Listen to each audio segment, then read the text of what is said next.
Welcome to the Infosec Career Video Series. This series of short videos will provide a brief look inside cybersecurity careers and tell you about the experience needed to enter them. Today, we'll be speaking with Infosec Skills author Mike Myers about the role of Cybersecurity Beginner. This is going to be a good one for all of you who are just getting your toes dipped in the water. So let's get into it. Welcome, Mike. Thanks. Good. Glad to be here, Chris. Always a pleasure to talk to you. So, Mike, let's start with the basics. Infosec's created the job role of Cybersecurity Beginner to show novices how to get started in the industry. Can you talk about the day-to-day tasks that a cybersecurity beginner might take on? It's fascinating because that question can be so varying, Chris. Probably one of the bigger things we're seeing these days is a lot of these managed security providers of different forms. Managed service providers, but it's security. And a lot of people don't even know what I'm talking about when I say that. So let me start by going, most of the time when you talk about an MSP, most of the time, pretty much if you own a server of any type anymore that's plugged into the internet, it's cloud-based. Okay, yes. That's the days of rack space are and God bless rack space, boy, I sure used them a lot over the years, has been moved into more of a world where you just spin up a VM with Amazon or IBM or whoever you're using, and you go. Okay, so once you get this spun up, well, then they get to the next page, and the next page is, oh, so would you like real-time security or anti-malware or anti-denial? All these little things that you can choose to add on for, $1.25 a month or something like that. And these are service security providers. And the nice part is they're managed, which means they got somebody actually watching you, or at least they're watching a screen that's watching 100 different clients at once. And that's the entry-level gig right there. Okay. You're talking about your first job is in this one particular area. They're going to plop you down on a screen. You're going to get about a week's worth of training about our stuff.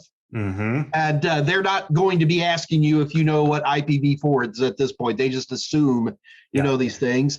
And your job is to sit here and watch that. And if that little button there goes red, then you press this. And if it goes yellow, then you call Bob, or whatever that is.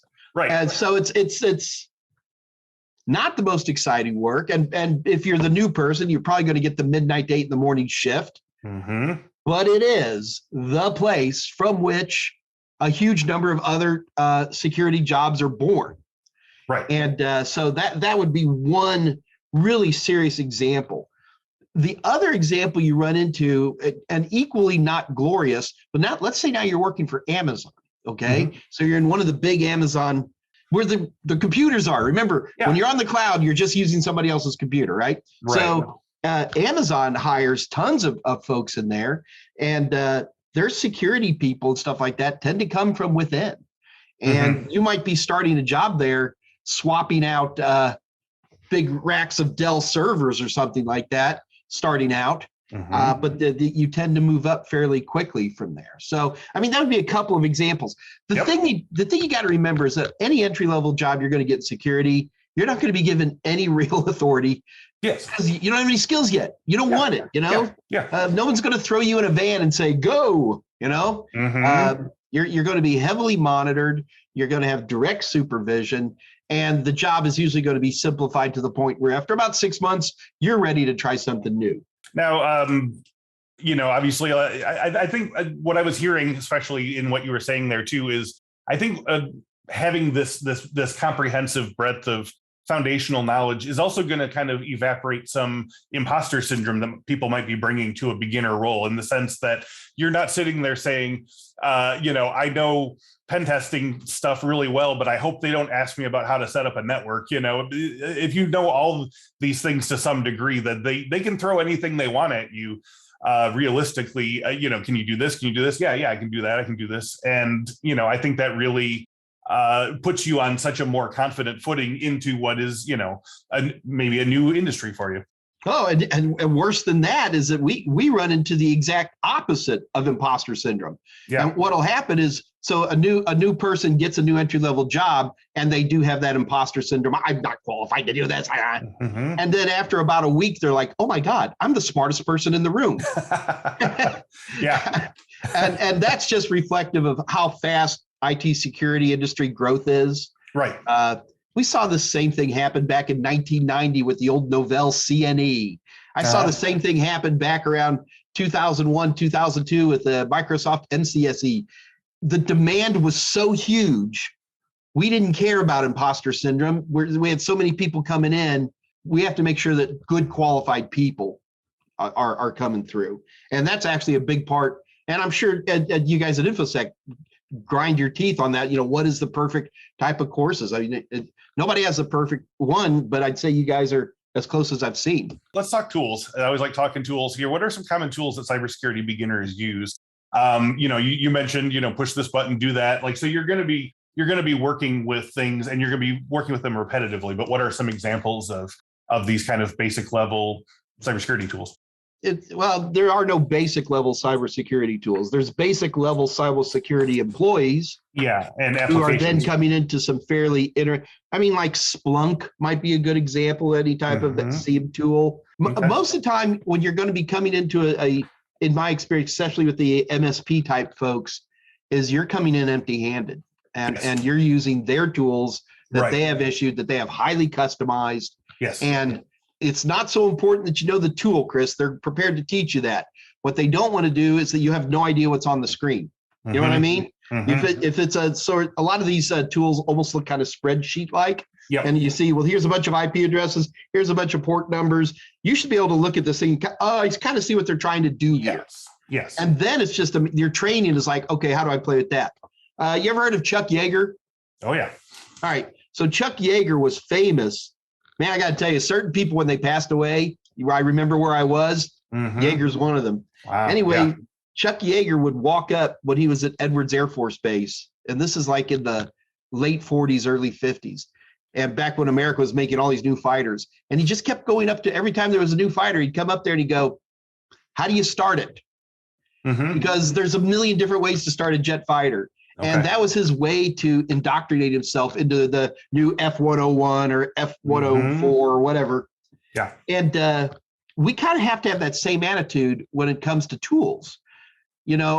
I understand basically a tool like Splunk is going to be designed to, bring it, but how do you get to it? How did you structure it like this? Where you're asking the base tools that A, it shows your interest big time. And then B, the person who's teaching you becomes more motivated because they get to ask, you're going off the script a little bit. And a lot of times people like that. Trust me, as an instructor, I always like that. Yeah, no, I was just going to say, I was thinking about that. And if you come to a job and you need to know how to install software on computers because you're a help desk person, it helps if you've installed malware bytes on your own computer or whatever. They don't want you to just be like, "Oh, I've never done that before," So the more, some of it is just feeling comfortable with the idea of this, even if you're not going to walk into a new entry level security job.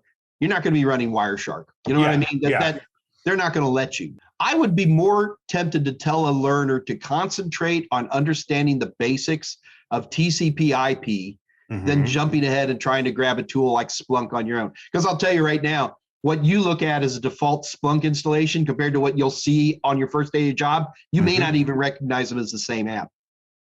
There's that much customization going on. Now, this speaking of the sort of dandelion metaphor or whatever of sort of limitless possibilities, can we talk about different types of job options available to cybersecurity beginners? Like you mentioned, sort of like the Amazon computer bank and some of these other sort of hypothetical situations. But can we sort of talk a little more about the breadth and depth of this without it turning into a 4-hour?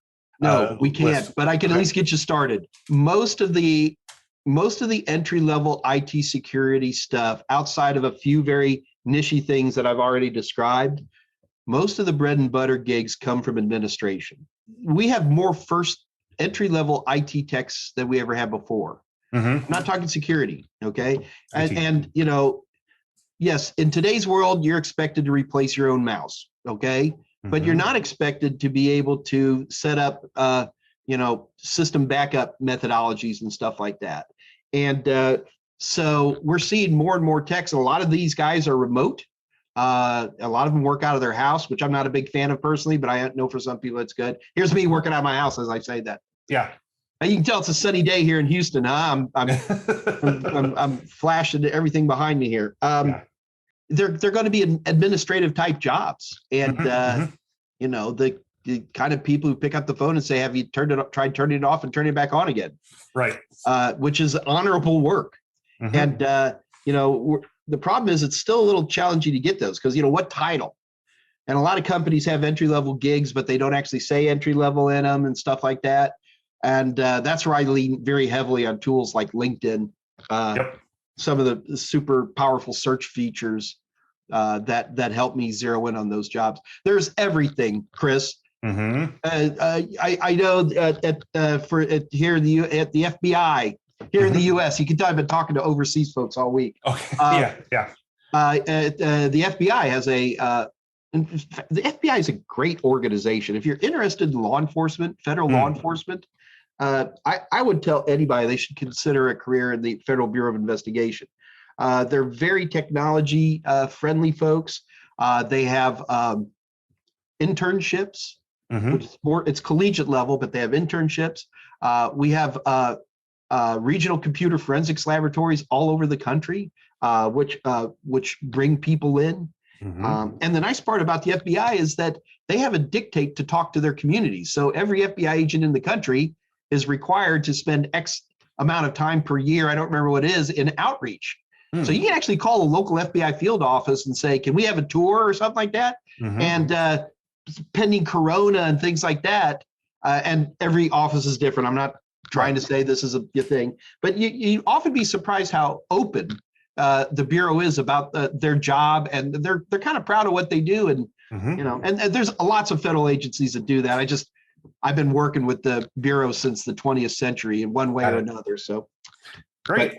So since this is the ultimate beginner job role, and we've already talked about, possible law enforcement aspects of it, but I want to talk about some of the different career tracks you can move into from a cybersecurity beginner. And I know this is again, literally like, you're like the queen in chess, you can move literally any direction, but what are some of the sort of like common sort of jumping off points from this type of role? What I will tell you is that once you got your toe in a door anywhere, you better be using that 3-foot rule hard. Okay. You know what it is. The 3-foot rule means anybody within 3 feet, you're selling them. Yes. And what you're selling is you. And especially when you're the new person, this is your time to ask questions to the point of irritability, as I tell people. And this is your opportunity to be, well, what's this doing? What's happening here? And this is where you start going to conferences, even if they're virtual, you start going. This is where you start looking into. Take your boss to lunch and ask what they do. Yeah, because even if I start saying things like, I don't know, let's talk about audit, which is an area near and dear to my heart. It's not a good place for entry level to go because it tends to require higher level certs, but they're the people who you end up dealing with administratively when they're checking, the levels of what your patches and those irritating things that audit people do. So my easiest answer, Chris, is always be selling yourself. Don't forget the 3-foot rule, and see where the next steps are within that company. Yeah. All right. So we're wrapping it up here. So for our listeners who are ready to get started, I'm giving you another big open-ended question to wrap it up. What's the first step in becoming a security beginner? What learning, study experience do you recommend that they do the moment they turn this video off? So I guess I better put Infosec's 800 number down at the bottom of the screen, huh? You can. You guys have a wonderful program. I come in here, and it's always a pleasure to talk to you, Chris. And you start with the Infosec. You'll be doing just fine. All right. Well, Mike Myers, thank you for your time and insights. Like you said, it's always a pleasure to talk to you. So thank you. Thank you, Chris. And thank you all for watching this episode. If you'd like to know more about other cybersecurity job roles, please check out the rest of Infosec's career video series. We'll see you next time. Bye.